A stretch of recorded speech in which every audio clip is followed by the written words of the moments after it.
Hello. Today we proceed with our course, and today we shall be talking mainly about our national response and strategy. And what we mean by this is that we shall be talking about contingency planning in counterterrorism. What are our plans in counterterrorism? Because we know we have an enemy, we know we are constantly under threat, we have been attacked before. But now, what is our plan? What is our strategy? What is our strategy? And we shall talk in detail on our forces and how the government has organized counterterrorism measures, and how we, as private security officers and also government security officers, how we can further play a major role, an integral role, and support the government in the fight against this enemy. We have an enemy, and as I've said throughout our course from the beginning, that we have to remember on a daily basis that we are under threat, and this threat for us, I can tell you for sure, it is never going to end. We are going to be under threat for a very long time. Take note that terrorist actors are people who take a very long time to plan. And these are people who never forget revenge. They always look for ways to revenge what happened many, many years ago. With that said, we have to remember that we have a major, major role to play as security professionals. I'm going to start off this presentation by looking at types of targets. What are the types of targets? Uh, Business is target. Our focus will be mainly on business as targets, because I'm thinking that your future is to find your way and join the corporate world as a senior security officer, as an assistant security manager, as a security manager, and eventually as a director of security in the corporate world. I can tell you it is very lucrative, it is a very nice career, it is a very interesting career. So let's talk about businesses. Terrorists target both hard police, military, government, and soft businesses and the public targets.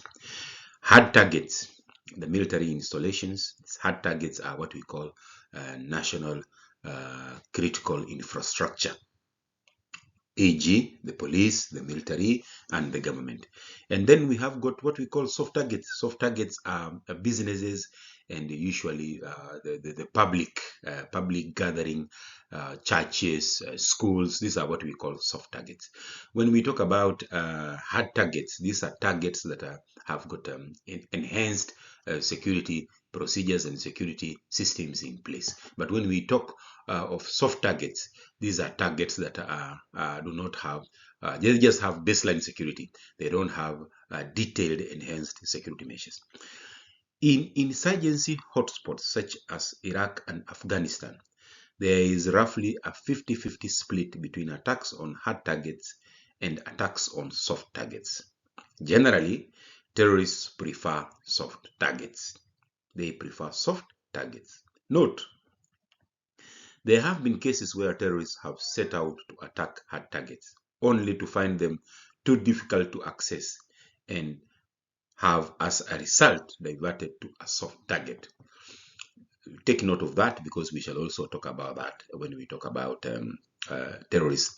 They choose a target, and then they find this target is too hard to penetrate, and then they divert their attention to another soft target, a target that is that does not have enhanced security systems. Conveying the message of outrage and terror. The attraction to soft targets has been less to do with lower level of protection and the lower risk of being thwarted, and more about conveying the message of outrage and terror. Adversaries know that the greatest impact can be achieved and the loudest message delivered, but by directly attacking people, especially in crowded places. Heavily populated targets, and creating the impression that security forces are inept at protecting the public. the media. Remember the media, we talked about the media also in the other presentation, is a double-sided sword that informs us but also gives information to the adversaries. The media informs us but also plays an advantage to the adversaries because they then have the platform to spread their message. They have the platform to recruit. They have the platform to radicalize people through social media. Targets attractive to terrorist groups.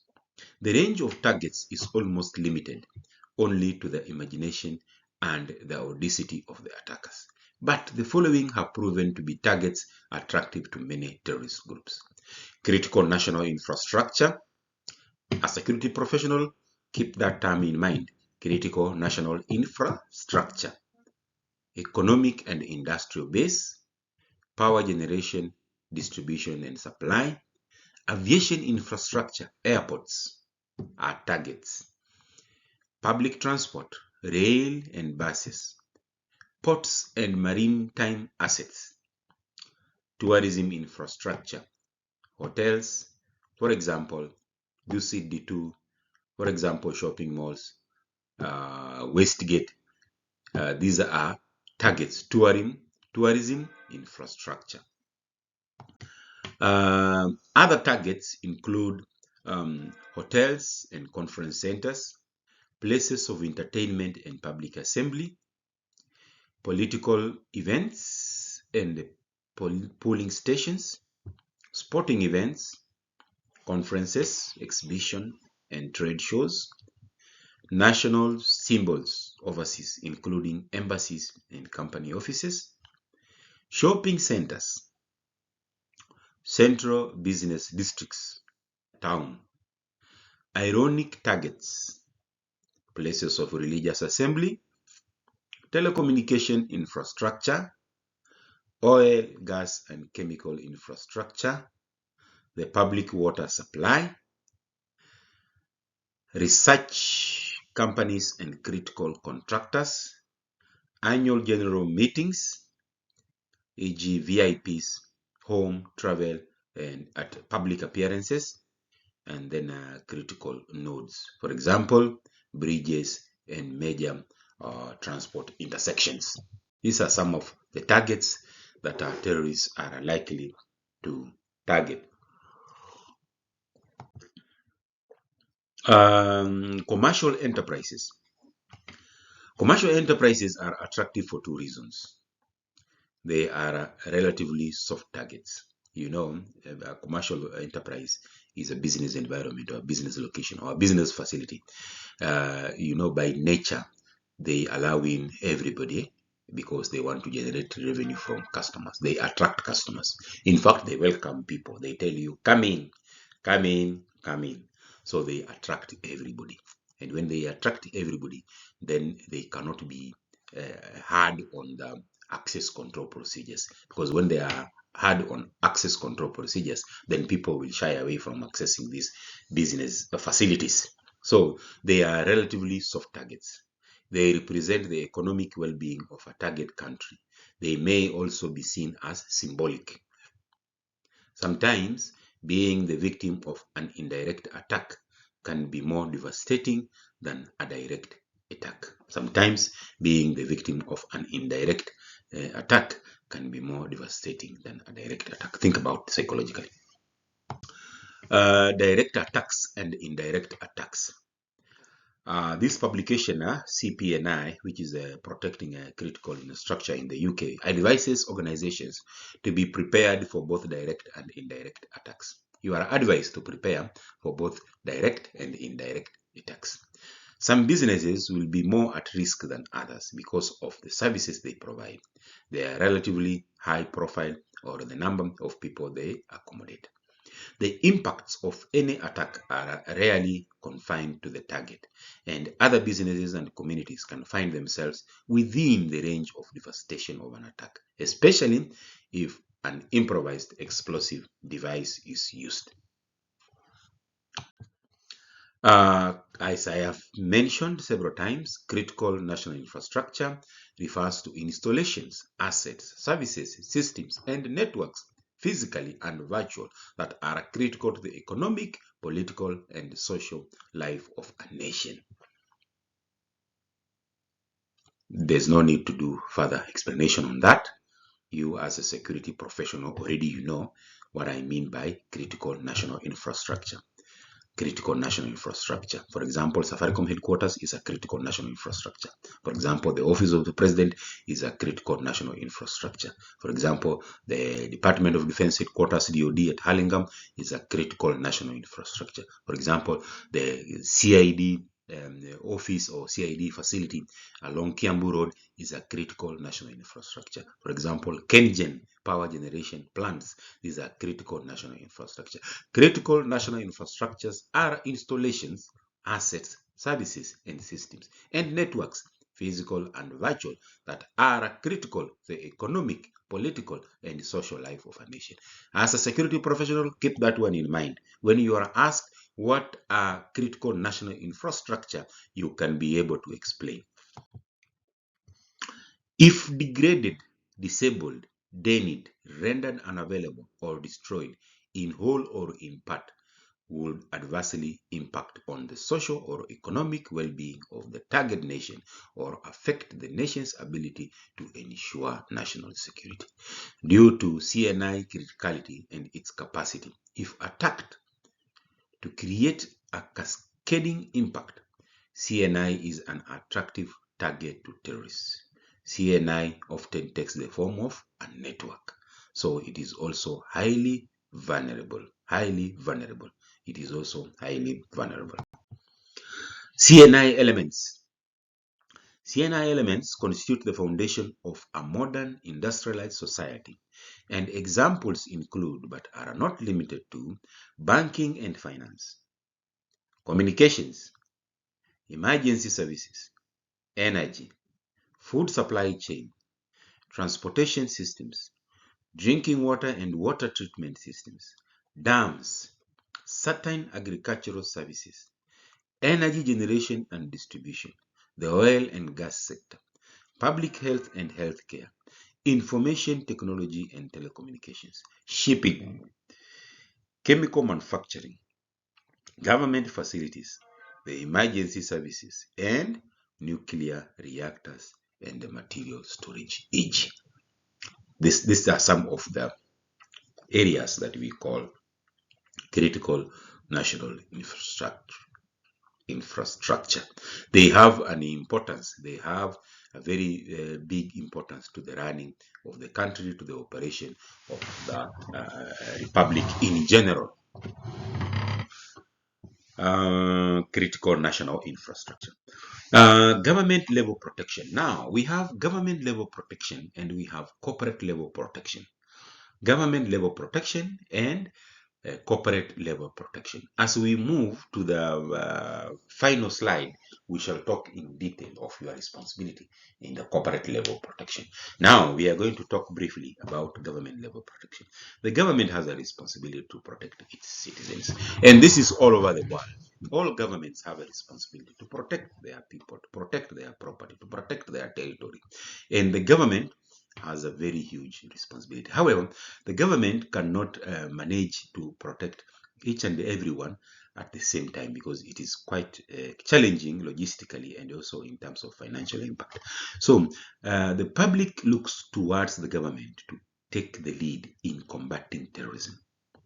The government public looks towards the government to take the lead in combating terrorism.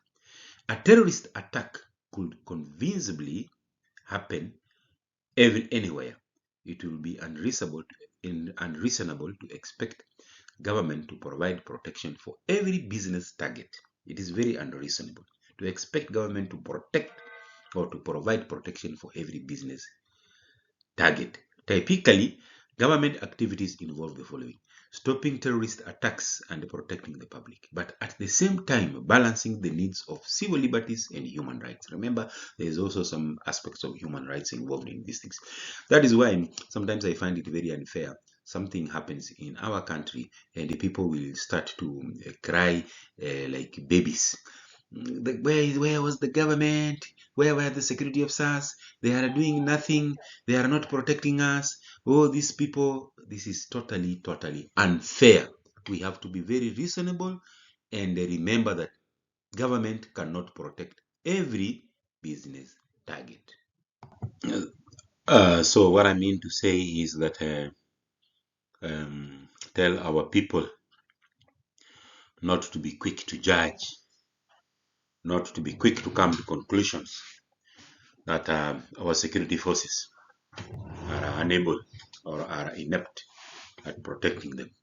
Tell them terrorism is a challenge. Terrorism can happen anytime. Terrorism can target any kind of target. Terrorism can happen to anyone. Nobody knows. We all have to be prepared. The government also gathers intelligence and evidence against terrorists and defeating them militarily or prosecuting them through the criminal justice system.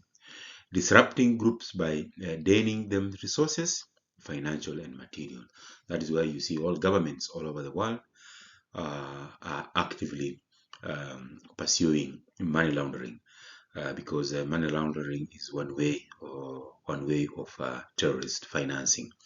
So governments all over the world are working hard to ensure terrorists do not get the resources in terms of finances and material. Remember, when we talked about CBRN, we mentioned that it will be a very big challenge and a very big threat if terrorists were to get their hands on nuclear weapons. And we said that countries all over the world are working hard to ensure that these nuclear weapons do not fall into the hands of terrorists. Also, government responsibility is closing down the resources of finances for terrorism. We have mentioned that. Tackling the resources of radicalization. Radicalization is a very big problem. If we get time, though it is beyond this course, but we will one day mention, go through another presentation again about radicalization and how to pick indicators of radicalization and what you should do as a security person. Diverting people from becoming a terrorist and fostering community inclusion. Community inclusion is also important. When we talk about security, we also talk about community policing, the aspect of Nyumba Kumi in our republic. It also plays a very big role in bringing to the attention of the government people who are suspicious and people who could pose danger to our republic. You remember the Dusit D2 attack. There were reports that emerged later that the guys who staged this group were actually living together with other people.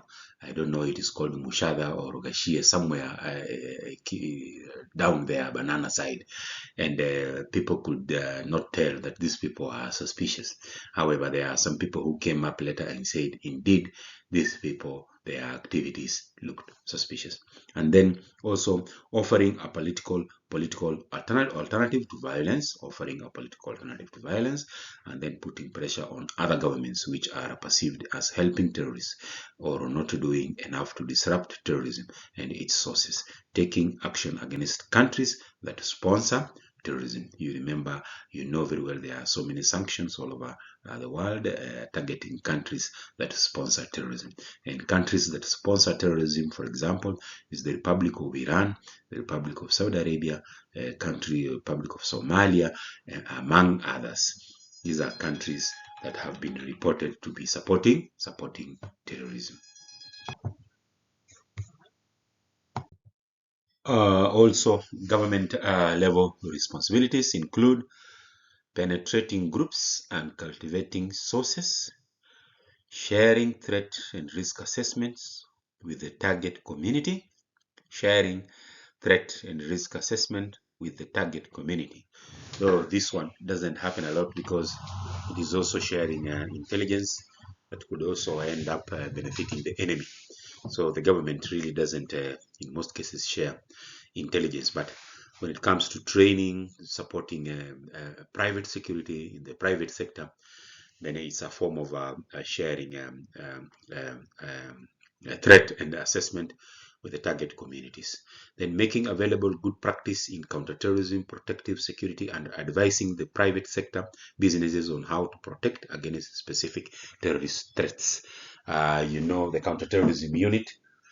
They have trainers who usually, if you liaise with them from the private sector, then they are always very willing to come and support in training. I remember when I was at Tribe Hotel at the Village Market, and also when I worked briefly at the Serena Hotel, we had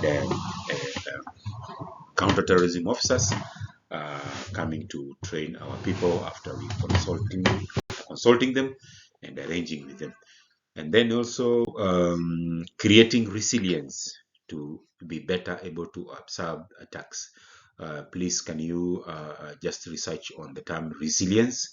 And I want you to read it on your own. So can you write it somewhere and find out what are the aspects in resilience to be better to absorb attacks, and then liaising with other countries and multilateral organizations to tackle the threats at their source. For example, most of the threats to the UK have very significant overseas connections, and then protecting national infrastructure and high-value symbolic targets and VIP. This is also a national government responsibility. Then also we have, you can see the government has a lot of responsibilities so far. You can see also emergency response. Emergency response, as it happened at the Westgate, also as it happened at Dusit, that emergency response and civil contingencies, planning to deal with mass casualty attacks, including CBR and marauding terrorist firearm attacks. And then protecting border security, you know this one very well. Our forces are already along the border 24 hours, and then providing a rapid response to terrorist incidents, both those that have occurred, e.g. explosions, and those that may be ongoing, e.g. barricade and hostage taking. You are also familiar with these situations, both at Garissa and both at Westgate and also both at Dusit. And then public reassurance and confidence building, and ensuring it is the government's propaganda that it is listened to and not that of the terrorists. This is a problem on the public side. The public lack confidence. I don't know why, but they take things for granted. They actually take things for granted. They think that it is a joking matter. This is a very serious matter where the public need to have confidence in the government, need to have confidence in the police, need to have confidence in agencies that fight terrorism, so that we can all support each other. That one is my personal observation. For example, in Kenya, nobody believes that whatever work the police are doing and the military is doing is of value to protecting them. They think that it is just a walk in the park. And then also the government has got other responsibilities, including pursue to stop terrorist attacks in the UK and against the UK interest and overseas. Overseas involves Kenya. This means detecting and investigating threats at the earliest possible stage, disrupting terrorist activity before it can endanger the public, and wherever possible, prosecuting those responsible. That is the element of pursue, looking for them, and then prevent, to stop people becoming terrorists or supporting terrorism, addressing the root causes of radicalization, fostering common ground and shared values, encouraging participation and its empowerment of all communities, and then protect, to strengthen protection against terrorist attacks and in the UK and against overseas interests, and reducing vulnerabilities. The priorities are informed by an annual national risk assessment, a version of which is published, available to the public. And then also to prepare resilience. I've said, read about resilience, which is a building in order to mitigate the impact of terrorist attacks. Resilience. And then also Those are some of the responsibility of the national government. You can see there are a lot of responsibilities that the government has to play in order to protect its citizens, in order to protect its people, both in the overseas countries, in the UK, in the US, in Kenya, in all countries. The government has got huge responsibilities in protecting its people and ensuring that the threats of terrorism are actually under control. Now, the corporate level protection responsibilities. When we talk about corporate level responsibilities, we are talking about organizations in the business world. We are talking about companies that have a greater importance to the running of our countries. We are talking about the private sector. We are talking about schools. We are talking about churches. We are talking about shopping malls. We are talking about cinema locations. We are talking about sports stadiums where people gather, where people come together and form a crowd that is attractive to terrorists. The state and its organs can't protect the multitude of potential soft targets available and attractive to terrorists. Keep that one in mind. The state and its organs cannot protect the multitude of potential soft targets available and attractive to terrorists. Counterterrorism protective security measures at corporate levels include whenever the specter of terrorism is raised, there is a tendency to rush towards the installation of specialist defenses and the procurement of special equipment.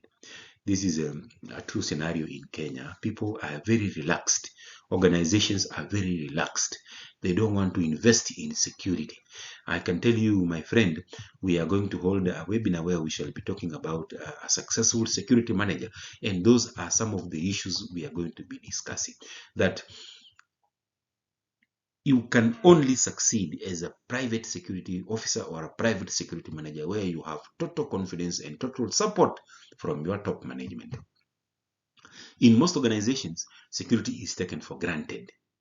And when you access the private sector, you realize even other managers in the other departments, they take security for granted. Even some general managers, they take security for granted, which is a very bad thing. I've been lucky in my life because I have worked with general managers who have had confidence in security, and they made my work very, very easy. I remember at Serena, there was one general manager called Mark. He was a very intelligent person, and he loved security, and I had immense support during the post-election violence. I remember also at a Tribe Hotel, when I joined Tribe Hotel, I first worked with a general manager called Mark Somen from the US, and he was a very intelligent person, and I had immense support from him. I also later, there came another general manager after Mark Somen left, called Michael Flint, and Michael Flint was also in total support of security, though there were some other elements who were trying to convince him that security was not important. But when Westgate struck, after I had left the Tribe Hotel, is when he knew that security needs to be supported. Also, when I went to the Republic of Maldives, I also worked with another general manager called Igor Dolazel from Russia, and he was amazing. He was a former military officer, and this guy really supported me up to the level of becoming a director of security in the organization. I can tell you, at Village Mark, at Vela Private Island, where I worked for 6 years, I was very influential because of the support I got from Mr. Ego. So what I mean to say is that when you work with top management who value security, who appreciate security, then you will succeed in the corporate world. If you work with a top management that value security, that appreciate security, your work will be very easy. You will manage the systems very well. You will protect the assets in a very effective way. Support from the top management is very, very important. And when we shall be talking about the discussion in the webinar, we shall also be mentioning that it is you to position yourself. It is you to find your way, how to be influential and how to position yourself. It is how you work. It is how you behave. It is how you handle your people. It is how you manage your department that will make people have confidence and appreciate the work of security. You as security manager, you are the focal point. You are the leader. You are the person now who should guide the security program to the level that you want. That one is something that we shall be mentioning. So While there is no doubt that this is necessary in some circumstances, this must be built on a strong foundation to be effective. Also, corporate or private sector responsibilities are basically deploying counterterrorism protective security measures to protect people, operations, and property. It is your responsibility to deploy counterterrorism protective security measures to protect people, operations, and property. Creating operational resilience to an attack. I'm going back to the term resilience. Find out what this term means. Creating physical resilience to an attack. You see, creating operational resilience and then creating physical resilience. And then creating the ability to manage the aftermath of an attack. Creating the ability to manage the aftermath of an attack. Now an attack has occurred. How do you manage it? How do you lead your people? How do you coordinate with the other government agencies? How do you coordinate with the neighboring security managers? These are some of the things that you need to keep in mind. And then also, the security professional. Make no attempt to differentiate between terrorists, insurgents, militants, extremists, guerrillas, or freedom fighters. Focus on how corporations can defend themselves against the kinds of actions that these adversaries may employ. Who and who is not a terrorist can be a contentious issue and is best determined by law. So for you as a security manager, the aim of security professionals must be to protect against a range of attacks, irrespective of who carried them out and why. Your role is not to conduct research and find out who is a terrorist and who is not. Your role is to protect against a range of attacks. Any kind of attacks, it is your role to protect against these attacks. And as I said, security, we are on the front line. On the front line, when these things occur, we face them. So you as a security professional, you have a responsibility. And then analysis of the risk. Let's take an example of the UK. The UK National Counterterrorism Security Office, NATCO, cautions that without a thorough analysis of the risk, you might invest in specialist equipment, which is ineffective, unnecessary, and expensive. The key to ensuring effective counterterrorism protective security is to ensure that standard security measures are optimized to the extent possible. Security analysis. I remember sometimes back, I don't know whether it was this class or the other class, I took my time and took you through what we call a security analysis. I believe you still remember that topic and you still have the notes, because that is where we are coming now. Security analysis. You have to conduct a thorough security analysis to find out the threats that are facing the organization and who may pose a threat to the organization in terms of terrorism, and then find out the vulnerabilities in the system, and then recommend to management the measures that you would wish to be put in place. You must present a very strong case that will be appreciated by the management, so that you can achieve whatever you want to achieve. Some security managers, it is very difficult for them to convince the management even to add on just the physical manpower, just to add one person. Especially the HR department is usually very reluctant to add just one person only on your team. You have witnessed that you have seen that identified a weakness, that you need an extra person in the CCTV control room. But just to be given this person, a security manager finds it very difficult to convince the management that this person is really needed. And that is why we say go back to school, learn these things, so that you can present a very strong case. You know, even with credentials, you are a certified security manager, you are a certified security professional, you are a member of Kenya Institute of Security Professionals, adds value to you, adds value to your argument. You hold a bachelor's degree in criminology and security from Egerton University, or from Brand Institute of Forensics and Security. You hold a Master of Science from Leicester University. Adds value to you. Even when you approach your general manager, he knows I'm speaking to an intelligent person who knows what they are saying.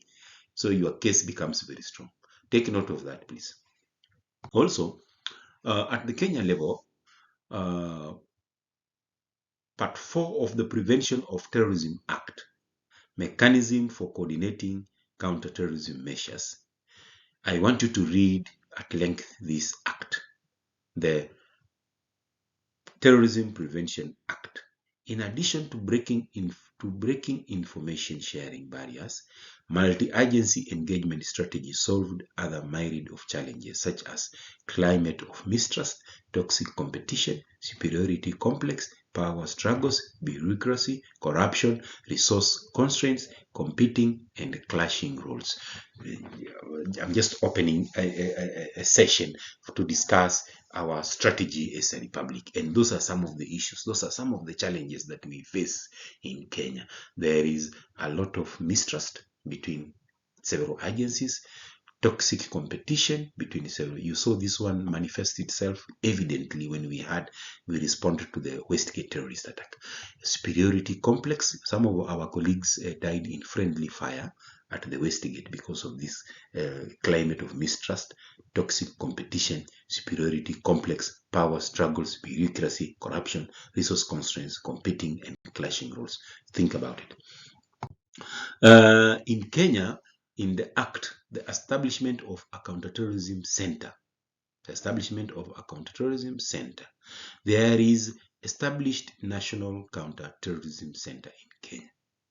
Hereinafter referred to as the center, which shall be an interagency body. The center consists of offices from the following organizations. So in Kenya, these are the organizations that deal with counterterrorism. The director appointed by the National Security Council, the National Intelligence Forces Services, the Kenya Defense Forces, the Attorney General, the Director of Immigration, the National Police Service, the Ministry for the time being responsible for foreign affairs, the Office of the Director of Public Prosecutions, the Kenya Wildlife Services, the Probation and Aftercare Service Department, the Kenya Prison Service, the Kenya Civil Aviation Authority, and such other national agencies as may be determined by the National Security Council. These are some of the organs or some of the departments that work together to prevent acts of terrorism in Kenya. And then also responsibilities of the center. The center is responsible for the coordination of national counterterrorism efforts in order to detect, deter, and disrupt terrorism acts. Without prejudice to the provisions of subsection 1, the center shall establish a database to assist law enforcement agencies, conduct public awareness on prevention of terrorism, develop strategies such as counter and de-radicalization, facilitate capacity building for counterterrorism stakeholders, coordinate with other government agencies to provide security certification for aviation, schools, or companies. And then analyze all information and intelligence on terrorism and counterterrorism for the purposes of proposing policy and legal adjustments to the National Security Council and other national security leadership. And then responsibility of the public and government bodies. The center shall be an approving and reporting institution for all civil society organizations and international non-governmental organizations engaged in preventing and countering violent extremism and radicalization through counter messaging or public outreach and disengagement and reintegration of radicalized individuals. The center may request any person or government body for any information relating to terrorism. Note, the center may request any person or government body for any information relating to terrorism. So when these people arrive at your workplace, they want information relating to terrorism.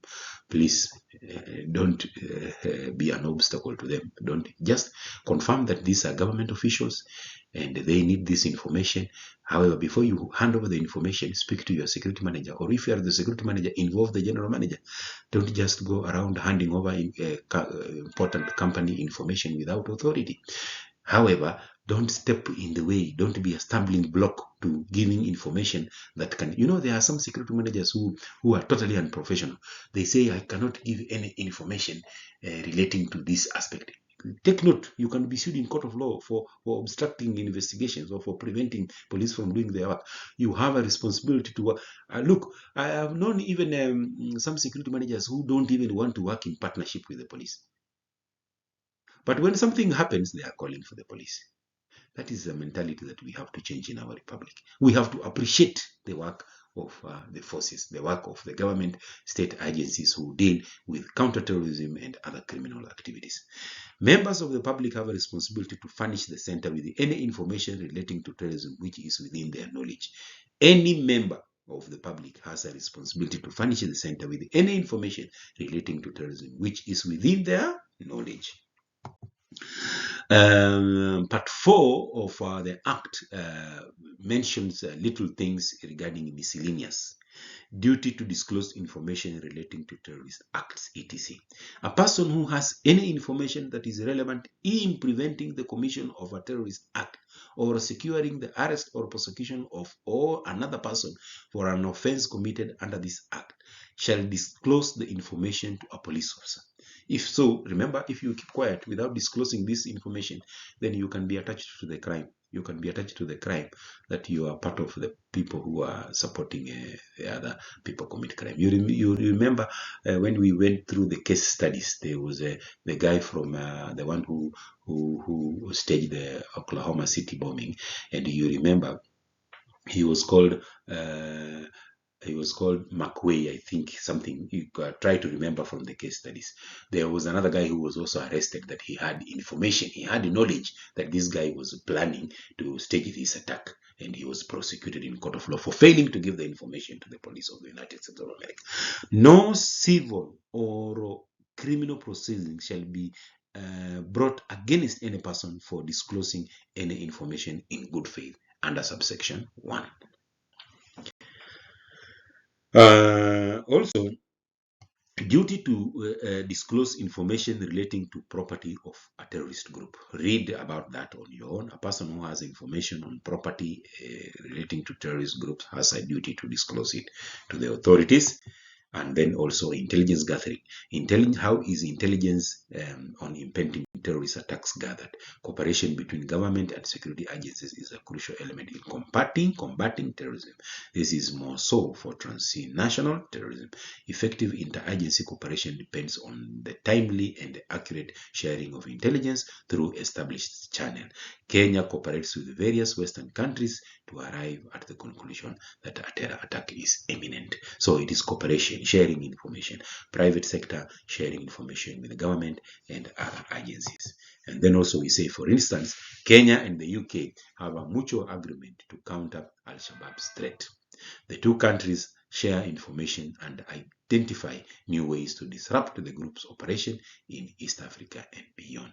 The UK and Kenya gather information in a number of ways. These include covert human intelligence sources, direct surveillance, intercepting communications, data obtained from communication services providers, and bulk personal data, and intrusive surveillance and equipment interference. Also, the National Counterterrorism Center also provides online channels where the public can anonymously report terrorism-related activities. Kenya's government is also cooperates with the US. For instance, the General Service Unit Counterterrorism Response Team is funded by the United States. In addition, information on imminent attacks is also provided by terrorist groups themselves. As part of its publicity, Al-Shabaab provides information on imminent attacks through its media outlet, Al-Kaitab Media Foundation. Individual states are responsible for providing travel advisory to their citizens based on the information shared. Terrorism has multiple causes. However, all terrorists share one common objective: killing and harming innocent civilians for their cause. Remember, we spoke about A attacking B to coerce C to meet their ideological need or to meet their other civil needs. So remember, A attacking B. B is the innocent person. To coerce C. C is the government or another entity to change their position or to achieve their objective. And then the Republic of Kenya's unique social, cultural, religious, political, psychological, and economic aspects factor emergency of diverse genera of terrorists. The convergence of these negative factors require an equally diverse counterterrorism strategy. A diverse strategy identifies threats posed by terrorists based on typologies or generic profiles of terrorists. Closure of radicalization and indoctrination into terror cells and groups in East Africa by the National Intelligence Service is indicative of a successful multi-phased strategy. The intelligence service has also profiled dozens of terror recruitment agents operating on the cyber space, and several have been arrested. Unit operations targeting terror cells sponsored by the Somali Islamist group Harakat al-Shabaab al-Mujahideen were scaled up since last quarter of 2014 throughout 2022.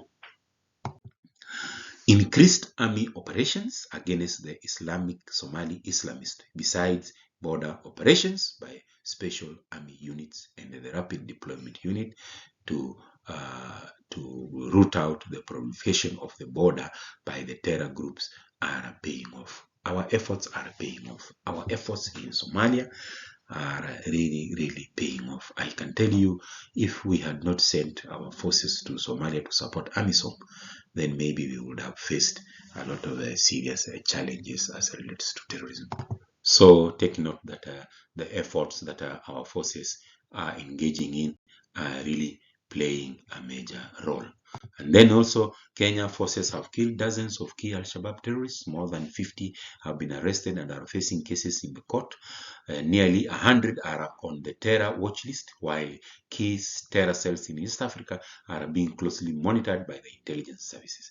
On the other hand, nearly over 100 members of the terror group Al-Shabaab have denounced terror and surrendered to the state. So we look at the counter-terrorism functions.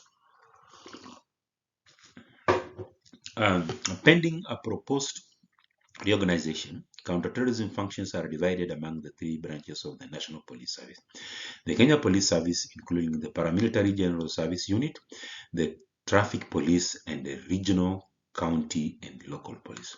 The Directorate of Criminal Investigation, including the Investigative Anti-Terrorism Police, Bomb Disposal, and the Cyber Forensic Investigative Units. And then the Administration Police, including the Border Police Unit, the National Intelligence Service, elements of KDF, and other Kenya interagency stakeholders also share responsibilities. Also, some of the challenges that we face as a republic, it is uneven coordination, resource constraints, insufficient training, corruption, and unclear command and control continue to hinder counter-terrorism effectiveness. The Kenya National Counter-Terrorism Center continued to work with the private security companies to prevent soft target attacks. Police work closely. Please appreciate the work of the police, appreciate the work of the military, appreciate if you are in the private sector. Work closely with them. I cannot emphasize that anymore. Work closely with the police so that we may protect our republic. And then Kenya's Interagency Joint Terrorism Task Force has begun operations. Access to Defense Counsel for terrorism suspects is limited because the government has not fully funded the National Legal Aid Service. So those are some of the things. Access to a defense counsel for terrorism suspect is limited because the government has not fully funded the national legal aid services. And then also, terrorists have continued to exploit Kenya's porous borders to conduct attacks. In 2020, Kenyan officials continued to work to secure the border, but hurdles remained. Under a 2018 arrangement that is being finalized, I think now it is done, Kenya is anticipated to receive US automated targeting system global software, which facilitates screening of air travelers using API and PNRA. And then if deployed, ATSG ideally would be integrated with other systems. The US government provided a frontline border management system, enhancing the capabilities of both systems to target potential threats and counter terrorist levels. Then passage of a data protection law in 2019 has delayed implementation of the system. While measures have been taken to improve aviation safety and security at Nairobi's International Airport and at several points of entry with the establishment of joint operations centers to promote information sharing, watch list screening and basic equipment at small ports of entry were generally lacking. The Kenyan government worked to prevent the transit of uh, FTIs, including Kenyans attempting to join us and ISIS and those returning from abroad. This was also an issue when I worked at the Maldives. We had the police closely monitoring people who had traveled from the Republic of Maldives to Afghanistan to Syria to fight, and now they wanted to return home. Now that they have the knowledge of constructing improvised explosive devices, they have the knowledge of using firearms, they have developed the capabilities to inflict, to commit dangerous acts related to terrorism. So the government of Maldives was constantly monitoring these people who are returning from abroad, and we were mostly from the resorts as security managers. We had our own forum where we were participating in sharing our observations and our intelligence gathering at the resort level of people we think will be radicalized. It was a very, very interesting job. If you find a way that you can also gain exposure by working outside the republic, I would really, really encourage you to go for it, because working outside the republic also ensures that you have enough exposure, enough experience, and you also work with people from diverse communities, diverse ethnic backgrounds, and you get to understand how people think and how people live and how people operate. Then it places you at an advantage stage that you can be easily hired by a very nice organization. And then also, Kenyan security services also detected and deterred terrorist plots and responded to dozens of terrorism-related incidents. The Kenyan government cooperated on threat information and security at Embassy Nairobi, including through a dedicated General Service Counterterrorism Response Team funded by the United States. We mentioned that earlier. And then the automated targeting system in the United States Department of Homeland Security, computerized system that for every person who crosses US borders scrutinizes a large volume of data related to that person. Then the system automatically assigns a rating for which the expectation is that it helps gauge whether this person may be placed within a risk group of terrorists or other criminals. Similarly, ATS analyzes data relating to container cargo. Read about that system, automated targeting system. Go online, check, read about it, get to understand these basics. And then also, these ratings take many details into account, such as country of origin, how travel to US was funded, and the visitor's driving record. Other more then details also factor in, such as where the person is sitting on the flight and what they ordered for their meal. So you can see it is a very advanced system that plays a very major role in counterterrorism.